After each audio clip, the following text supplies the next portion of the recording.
My name is Father Brian Ching, and I'm a priest of the Congregation of Holy Cross and the rector of the Basilica of the Sacred Heart. My sacred space is the bell tower in the Basilica.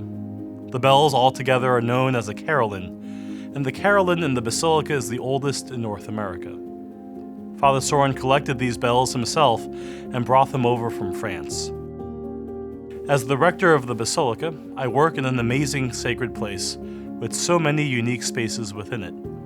But the bell tower is special because it's not really a place you visit so much as it is a place that visits you. The bells call out to us. They ring out the hours. They mark our time and our lives as sacred. They tell us that we are always in the presence of the holy. The bells remind us that God calls us to prayer and calls us to holiness. They also express a wide range of emotions, from the joyful ringing of the bells at the Easter Vigil to their slow, somber tolling at a funeral. The sacramental nature of Catholicism has a very sensory element to it. We smell incense, we taste our Lord in the bread and wine of Eucharist.